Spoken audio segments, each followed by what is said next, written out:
सियाचिन को वापस पाकिस्तान से छुड़ाने के लिए ऑपरेशन मेघदूत चलाया गया। कैसे हम लोग ने ऑपरेशन राजीव को अंजाम दिया और पाकिस्तान ने जो कब्जा कर लिया था कायद पोस्ट, उसे कैसे हम लोगों ने वापस लेके उसे बाना पोस्ट में बदल दिया। तो इस वीडियो में हम भारतीय सेना के उस गौरव गाथा की चर्चा करेंगे जिसकी पूरी दुनिया कायल है, क्योंकि दुनिया का सबसे ऊंचा युद्ध का मैदान जहां पर -55 डिग्री सेल्सियस टेम्परेचर रहता है, वहां पर भारतीय सेना दुश्मन का मुकाबला की। ये बड़ी बात नहीं है कि उन्हें हराया, बड़ी बात यह है कि उन कपड़ों में हराया जिन कपड़ों में यदि आप उन सियाचिन ग्लेशियर पे चले जाएंगे तो आपको ठंड से आपका शरीर जम जाएगा, काला पड़ जाएगा और काट के निकालना पड़ेगा। और वैसे कपड़े जो वहां लड़ने के लिए उपयुक्त नहीं थे, बावजूद अपनी हिम्मत के दम पर कैसे भारतीय सेना ऑपरेशन मेघदूत करके सियाचिन ग्लेशियर को जीत कर लाई। देखिए, आपके मन में आता होगा सियाचिन कितना बड़ा है। तो सियाचिन देखिए बहुत बड़ा एरिया, ये कई पहाड़ों का एक समूह है। ये जितने भी पहाड़ है ना, सब के सब पहाड़ बर्फ से ढके हैं। ये जो सियाचिन ग्लेशियर है ये बहुत ही महत्वपूर्ण है, क्योंकि इधर है आपका पीओके पाक ऑक्युपाइड कश्मीर और ये जो एरिया है ये है अक्साई चीन। अगर ये बीच का सियाचिन नहीं रहता तो हमारे ये जो दोनों दुश्मन है उनमें डायरेक्ट कनेक्शन हो जाता। तो इन दोनों के कनेक्शन को रोकने का काम कौन करता है? हम लोग के बीच में सियाचिन। लेकिन जो कराची समझौता हुआ था भारत और पाकिस्तान के बीच 1949 में, उसमें जो बॉर्डर डिसाइड किया गया था उसमें सियाचिन का जिक्र नहीं था। तो पाकिस्तान इसका फायदा उठाना चालू किया 1977 और 78 में। वो यूरोप के लोगों को कहा कि आप हमारे यहाँ आइए और सियाचिन के पहाड़ियों पे चढ़ के देखिए, आप लोग को पहाड़ पे चढ़ने का बहुत शौक है। वो ये जानना चाहता था कि अगर ये यहाँ से यूरोपीय आएंगे और परमिशन हमसे लेंगे तो ये एक तरह का कानूनी कागजात हो जाएगा कि भाई परमिशन हम दिए तो एरिया मेरा है। तो इसकी खबर भारत सरकार को 1978 में लगी। तभी से भारत यहाँ पर सोच लिया कि भैया इस एरिया को खोना नहीं है, क्योंकि इधर से हमारा अक्साई चीन चाइना ले लिया और ये पीओके है। क्योंकि जब हम फ्यूचर में, हम आज नहीं तो कल इस पे धावा बोलेंगे, तो ये सबसे महत्वपूर्ण भूमिका उस समय निभाएगा। तो भारत सरकार इसके लिए मूड बना ली थी।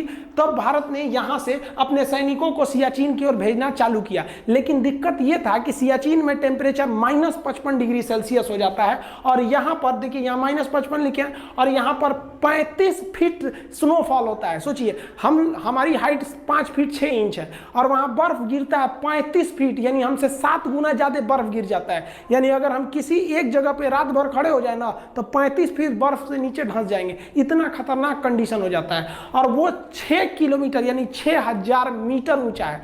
6 किलोमीटर सीधे चलना आपको कितना पहाड़ हो जाएगा। सोचिए, अगर पहाड़ पर ऊंचा 6 किलोमीटर चढ़ना पड़ेगा तो कितना टफ कंडीशन होगा। और वहां पर इस एरिया को, और ये छोटा मोटा एरिया नहीं है, इतना बड़ा एरिया है, 75 किलोमीटर का एरिया है। इतने लंबे एरिया को एक्वायर करना था। यहाँ दुश्मन से खतरा कम था और प्रकृति से ज्यादा खतरा था। वहां इतना खतरनाक स्थिति हो गया था कि 3 फौजियों को भेजा जाता था तो उनका कमांडर ये कहता था कि तुम में से कोई एक है जो जिंदा बच के नहीं आएगा, क्योंकि वहां एवरेज रेशियो मरने का यही था। वहां ठंड से इतना भयानक स्थिति था कि पल्मोनरी ऑडिमा नामक एक रोग हो जाता था और फेफड़े सूख के उसमें पानी भर जाते थे। इतना ठंड हो जाता था यहाँ सियाचिन में, इतनी भयानक स्थिति हो गई। तब भारत सरकार ने ये डिसाइड किया, भारतीय सेना ने, कि नहीं अब हमको यहाँ युद्ध करना ही पड़ेगा वरना ये हाथ से निकल गया। तो इसके लिए हमें क्या चाहिए थे? कपड़े चाहिए थे, क्योंकि ये 1-2 पहाड़ी नहीं था। आप ये देखिए, ये ट्रायंगुलर शेप जो है ना, ये हम सियाचिन बना दिए। इस सियाचिन में यहाँ पर है आपका काराकोरम, ये चाइना से रास्ता दे देता है और ये पीओके है। तो ये एरिया हम यहाँ पे काराकोरम बना दिए। ये पूरा एरिया सियाचिन है। इसका सबसे निचला एरिया NJ 9842 कहलाता है। इसके आगे एक और पहाड़ी पड़ता है जो ग्लेशियर है, उसका नाम है ग्योंगला। ला का अर्थ होता है दर्रा, पहाड़ों के बीच का रास्ता। उसके आगे जो सबसे महत्वपूर्ण है वो है बिलाफोंडला। ये बिलाफोंडला पे अगर कब्जा हो गया तो बिलाफोंडला काफी हाइट पर है और यहीं पर है आपका साल्टोरो रेंज नामक पहाड़ी। अगर बिलाफोंडला पे कब्जा हो गया और साल्टोरो रेंज पे कब्जा हो गया तो साल्टोरो रेंज यहाँ की सबसे हाइट पर है। इससे हम पूरे सियाचिन पे नजर रख सकते थे। तो भारतीय सेना बिलाफोंडला, ग्योंगला और साल्टोरो रेंज पे कब्जा करना चाहती थी और आगे जाकर सियाला पे, क्योंकि अगर सियाला पर कब्जा हो जाता तो वहां से इंदिरा कॉल यानी सबसे ऊपरी बिंदु पर कब्जा करना बहुत मुश्किल नहीं था। आपको आज भी याद होगा कि अगर आपसे कोई क्वेश्चन पूछता है कि भारत का सबसे उत्तरी बिंदु क्या है तो आप इंदिरा कॉल कहते हैं कि नहीं, तो उसको हम लोग कब्जा करके लाए थे, पाकिस्तान उस पर नाजायज अपना अधिकार बता रहा था। इस पर कब्जा करने के लिए सबसे ज्यादा जरूरी था कि हमको उतने ठंड पर लड़ने के लिए कपड़े चाहिए थे, उतने ऊपर पहाड़ पे चढ़ने के लिए पैराशूट की रस्सियां होती हैं, इक्विपमेंट होते हैं जो भारत में नहीं बनते हैं, यूरोप में बनते हैं, वहां से लाना था। तो भारतीय सेना ने डिसाइड किया कि हमको 1984 में युद्ध करना है गर्मियों के दिन में, लेकिन वहां पर हमको लड़ने के लिए ये इक्विपमेंट चाहिए थे, तो हमें खरीदने के लिए वो इक्विपमेंट यूरोप जाना था। अब चूंकि भारत में वो इक्विपमेंट नहीं मिलते हैं, वो इक्विपमेंट हमको नॉर्वे से खरीद के लाना था। तो भारतीय सेना नॉर्वे गई ताकि उन इक्विपमेंटों को हम लोग क्या कर सके, खरीद के ला सके। जब ये नॉर्वे पहुंचे तो उन लोग नॉर्वे के जो ये फैक्ट्री वाले थे उन्होंने कहा कि देखिए हम आपको दूसरी फैक्ट्री का नाम बता देते हैं, आप वहां से खरीद लीजिए। तो भारतीय सेना कही कि आप रेट बताइए ना, पैसे का टेंशन मत लीजिए। तो कहा कि पैसे का टेंशन नहीं है, हम आपको 2 साल तक ऐसे कपड़े और ये तरह के इक्विपमेंट नहीं दे सकते हैं, क्योंकि हमारे पास ऑलरेडी इतना ना ऑर्डर आ चुका है कि हम उसी को पूरा नहीं कर पाएंगे और हमको हर हाल में इसी साल उस ऑर्डर को पूरा करना है। तो भारतीय सेना ने कहा कि चलो भाई हम दूसरी कंपनी से ले लेते हैं, कहीं से भी खरीदना है। तब तक उसी बीच भारतीय सैनिक को दिमाग में आया, पूछते हैं कि खरीद कौन रहा है। तो उनसे पूछा कि आप ये इतना ज्यादा ऑर्डर किसके लिए ले हैं? तो कहा कि पाकिस्तान का ऑर्डर है। भारतीय सेना एकदम शक रह गई कि बाप रे बाप, हम अभी मोलाई करने आए हैं, उसे जरा ऑर्डर देके बैठल है, हम लोग से तो आगे निकला है, और यहाँ जो पहले पहुंचेगा जीत उसी की होगी, क्योंकि इतना हाइट पर ये एक एरिया है कि अगर एक तो कपड़े उनके पास है, आप कपड़े हो जाने की वजह से उनके ऊपर सबसे बड़ा खतरा जो प्रकृति का था वो तो टल जाता। अब क्या होता, अब भारतीय सेना के पास कपड़े ही नहीं थे, अब वो वहां चढ़ जाते। सियाचिन में स्नोफॉल की वजह से देखिए ये हालात हो जाते हैं, फौजी जो होते हैं ना आधा धंस जाते हैं, सब इतना इतना धंस के वहां ड्यूटी करते हैं बर्फ के बीच में। और भारतीय सैनिक के पास उस वक्त कपड़े नहीं थे जो इस ठंड को रोक सके। अब भारत के सामने 2 रास्ते थे, अभी मरो या 2 महीना बाद मरो, क्योंकि 2 महीने बाद उन लोग पूरा का पूरा कपड़ा सप्लाई कर देते पाकिस्तान को, और तब भारत के पास क्या करना पड़ता। तब उस समय कुछ समझ में नहीं आ रहा था भारतीय सैनिकों को। तब ब्रिगेडियर चन्ना और नरिंदर बुल कुमार नामक कर्नल ने कहा कि हम लोग इसी कपड़ों पर चढ़ाई कर देंगे, क्योंकि अगर देर करेंगे तो मरना फिक्स है। अभी क्या है कि अभी उनके पास भी पूरे कपड़ों की सप्लाई नहीं है और हमारे पास तो साफ नहीं है, तो एक काम करते हैं पहले ही हम लोग हमला बोल देते हैं, वहां जो होगा देखा जाएगा। लेकिन इनको सबसे ज्यादा दिक्कत था कि लड़ाई जवानों से जीती जाती है, अपनी सैनिकों से जीती जाती है। सैनिकों को पता था कि इनके पास ऐसे कपड़े नहीं है जो ऐसे दुर्गम इलाकों पर जा सके और इतनी भीषण ठंड को रोक सके। तब इन अधिकारियों ने अपनी सैनिकों से कहा कि भारत मां के लिए आज तुम्हें बलिदान करना पड़ेगा, क्योंकि हमारे पास कपड़े नहीं है लेकिन हमें युद्ध हर हाल में लड़ना पड़ेगा, क्या आप लड़ने के लिए तैयार हैं? भारत के जवानों ने एक सुर में बोला कि हम लड़ेंगे और हम इसी कपड़ों में जाएंगे, और आप चिंता मत कीजिए, हम वचन देते हैं हम जीत के आएंगे। और भारतीय सैनिकों का जब ये साहस देखा तो ब्रिगेडियर चन्ना एवं कर्नल नगेंद्र बुल ने तुरंत डिसीजन लिया कि भारतीय सेना को अब कहां पर भेज दिया जाए, सियाचिन ग्लेशियर पर। सियाचिन ग्लेशियर पर हम ज्यादा हथियार नहीं ले जा सकते थे, इसलिए हम लोगों ने मोटार को लेके गए। मोटार एक छोटे आकार का तोप होता है, अपने साथ मोटार लेके गए, आरपीजी लेके गए। आरपीजी जो होता है ना, रॉकेट प्रोपेल जो होता है, ग्रेनेड लॉन्चर होता है आरपीजी, ये ग्रेनेड होता है, ये आरपीजी, ये इसको आप लोग रॉकेट लॉन्चर भी बोलते होंगे। और एचएमजी लेके चले गए, हैवी मशीन गन, ये अपने साथ लेके आगे बढ़ने लगे सियाचिन ग्लेशियर के लिए। लेकिन इन्हें ब्रिगेडियर चन्ना ने सख्त आदेश दिया था कि कुछ भी हो जाए उन पहाड़ों पर जाके आप लोग अपना रेडियो सिग्नल मत ऑन कीजिएगा, वरना जैसे आप रेडियो सिग्नल ऑन कीजिएगा वहां पर तुरंत इसकी खबर पाकिस्तानियों को लग जाएगी। लेकिन जैसे हमारी सैनिक ऊपर की ओर बढ़ने लगे तो हमारी सेना का जो रेडियो ऑपरेटर था उसे पल्मोनरी ऑडिमा हो गया, उसके फेफड़े में पानी भर गया, अब उसे वापस ले जाना जरूरी था। तो उसे ऐसे दुर्गम में पहाड़ियों पे जब चढ़ने के बाद उतारना था तो सैनिक उसे उतारने लगे। लेकिन इसी बीच एक और सैनिक की ठंड के कारण इतना ज्यादा उसका फेफड़ा में पानी भर गया कि उसकी वहीं पर मौत हो गई ठंड की वजह से। हमारा एक जवान वहां शहीद हो गया ठंड से, इतनी बुरी स्थिति थी वहां पर, और वहां पर आंधी तूफान भीषण आ गया। उसके पार्थिव शरीर को भारतीय सेना 2 दिन तक अपने साथ रखी थी, लेकिन कर क्या सकती थी, हमारी सेना का उसूल है कि हम एक भी जवान पीछे नहीं छोड़ेंगे। अब उन लोगों ने मजबूरी में रेडियो कांटेक्ट किया कि हेलीकॉप्टर भेजा जाए हम अपने सैनिक को इस तरह से ऐसे नहीं छोड़ सकते हैं यहाँ पर। अरे खूब से खूब होगी, पाकिस्तानियों को खबर ना लगेगी, देखेंगे ससुरन में कितना दम है, लड़ाई होगी आमने सामने की, हेलीकॉप्टर भेजा जाए ताकि हम अपने इस सैनिक का पार्थिव शरीर उनके घर को पहुंचा सकें। भारतीय सेना के चीता हेलीकॉप्टर, चेतक हेलीकॉप्टर ने वहां पर सामान रसद को पहुंचाया, वहां से जितने भी एविक्यूएशन थे उन्हें वापस लेके गया। लेकिन इनकी जो भनक लग गई वो पाकिस्तानियों को लग गई थी और भारत के इन हेलीकॉप्टरों ने वहां पर साजो सामान तो पहुंचा दिए थे, लेकिन वो कपड़े नहीं थे उनके पास जिनसे वो लड़ सके, और पाकिस्तानियों के पास वेल इक्विपमेंट यूरोप से आ चुके थे। और भारतीय सेना ने सबसे भयानक जो भूल किया था वो रेडियो ऑन करके, अब भारतीय सेना की पूरी लोकेशन पाकिस्तानियों को पता चल चुकी। इन हेलीकॉप्टरों की मदद से भारतीय सेना उन ऊंचे ऊंचे पहाड़ियों पर एंटी एयरक्राफ्ट गन रख दी, ताकि अगर पाकिस्तानी एयरक्राफ्ट या हेलीकॉप्टर इस एरिया में आते हैं तो उन्हें मारकर गिराया जा सकता है। और साथ ही बैकअप के लिए पीछे में हम लोगों ने तोप को तैयार रखा था कि अगर युद्ध का लेवल बड़ा होता है तो हमें तैयारी में कोई कोताही नहीं करनी है। ये हैवी रेंज आर्टिलरी जो थी ये बैकअप सपोर्ट के लिए थी, जबकि सियाचिन ग्लेशियर पर इसे तैनात किया गया था एंटी एयरक्राफ्ट गन को। ये छोटे गन होते हैं, इसे उतनी दूर पर हेलीकॉप्टर से पुल करके ले जाया जा सकता है, लेकिन ये हैवी आर्टिलरी को नहीं ले जाया जा सकता था। हालांकि इन सब की जरूरत ही नहीं पड़ी, इतना दम कहां था उन सब में जो लड़ सके भारतीयों से। ठंड में जब भारतीय सेना टेंट डाली थी तो वहां पर इन लोग को आराम करना बहुत जरूरी था। टेंट के अंदर ठंड थोड़ा कम लगती है, तो भारतीय सेना ने एक सैनिक को टेंट के बाहर रखा, बाकी सैनिक टेंट के अंदर रहते थे। एक सैनिक का काम बाहर था, वो हमेशा ड्यूटी करते रहता था, उसकी शिफ्ट चेंज होती रहती थी।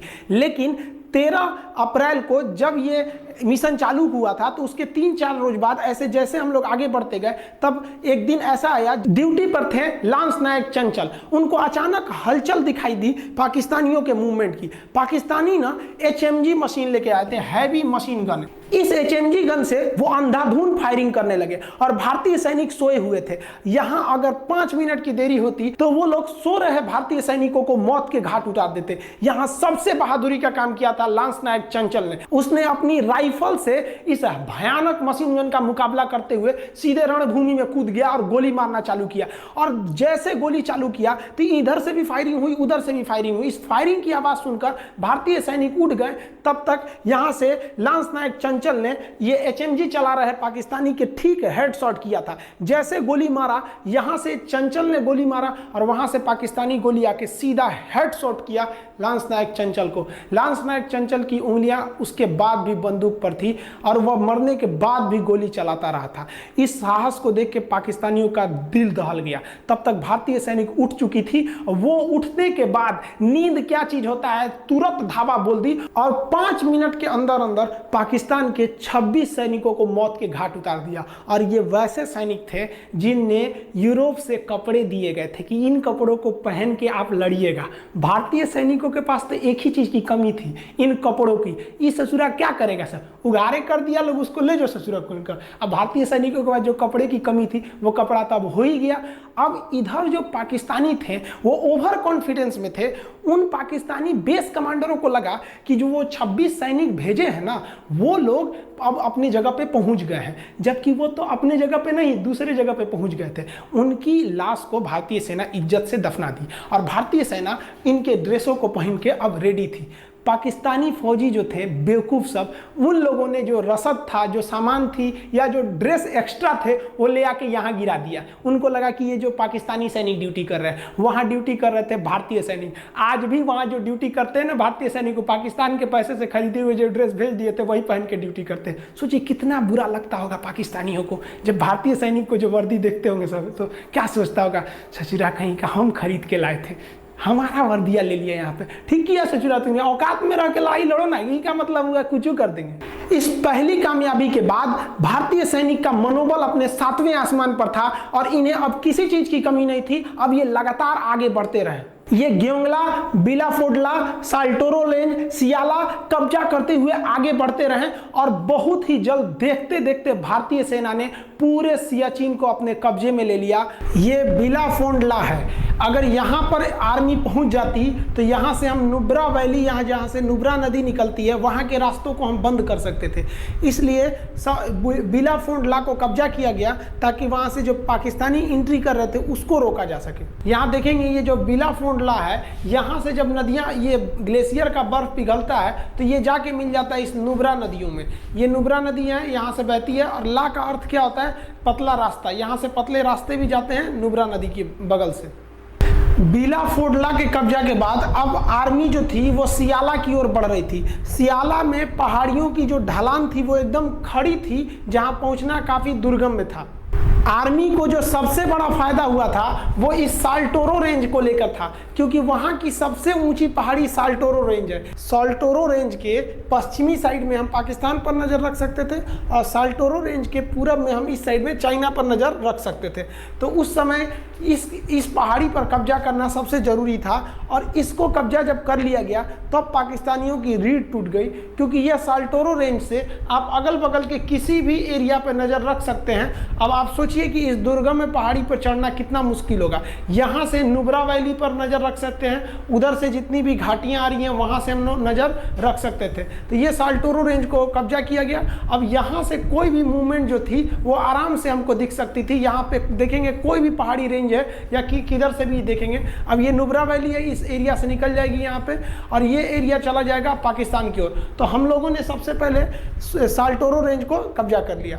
अब जब कब्जे में ले लिया तो नॉर्वे जो था, पाकिस्तान फोन किया, महाराज कपड़वा बन गया आपका, ले जाइए कपड़ा। अब यहाँ पे अब बचा कौन है? आप कपड़ा पहन के ईद में घूमिएगा अपने। कुमायूं रेजिमेंट के वीर जवानों ने और लद्दाख स्काउट के बहादुर सैनिकों के दम पर साधारण कपड़ों में भी अजय कहे जाने वाले सियाचिन ग्लेशियर पर भारत का प्यारा तिरंगा लहरा दिया गया। ये जीत पूरी दुनिया देखी कि उन माहौल में, उन कठिन परिस्थितियों में कैसे भारत के महारणबांकरों ने सियाचिन ग्लेशियर को अपने कदमों के नीचे कर दिया था। आज भी वहां भारतीय तिरंगा शान से लहराता है। और 1984 के बाद 1987 में फिर पाकिस्तान ने भारत पे हमला किया और सियाचिन के एक पोस्ट पर कब्जा कर लिया। उसका नाम रख दिया कायदे आजम। जब यह कब्जा किया तो भारतीय सेना का पंजाबी सिपाही सूबेदार बाना सिंह का खून खौल गया, और उसने कहा कि आप मुझे जिम्मेदारी दीजिए, मैं अकेले उसे जीत के ले जाऊंगा। और सूबेदार बाना सिंह ने उस पाकिस्तानी पोस्ट कायदे आजम पर अकेले युद्ध किया और अपनी कंपनी को लीड करता हुआ गया, और पाकिस्तानियों को उनके बंकर में घुस कर मारा। उसके बहादुरी को देखकर भारत सरकार ने उस बंकर का नाम कायदे आजम से बदलकर उस बंकर का नाम बाना सिंह बंकर रख दिया। आज ये बाना सिंह बंकर, सियाचिन ग्लेशियर तो ऊंचा है, उसमें भी सबसे ऊंचा युद्ध का मैदान है और सबसे ऊंचा भारत का बंकर है। इसके बाद फिर पाकिस्तानी ने 1989 2 साल बाद फिर हमला किया, लेकिन क्या फर्क पड़ता है भाई, आप हमला करते रहिए, कोई फर्क नहीं पड़ने वाला है। तब से लेकर आज तक सियाचिन भारतीय सेना के नियंत्रण में है। इस प्रकार 1984 में जो भारतीय सेना ने अपना ऑपरेशन मेघदूत चलाया, उसके सामने पाकिस्तानी सेना का ऑपरेशन अबाबिल धूल चाट गया। उसके 3 साल बाद पाकिस्तान जब दोबारा आया 1987 में, तो ऑपरेशन राजीव चलाकर फिर से उसे वापस खदेड़ा गया बाना सिंह के नेतृत्व में। आज भारतीय सैनिक वहां अदम्य साहस से ड्यूटी करते हैं, लेकिन आपको जानकर हैरानी होगी कि इस विषम परिस्थिति में भी हमारी अर्थव्यवस्था चाहे अच्छी रहे चाहे लड़खड़ाती रहे, वहां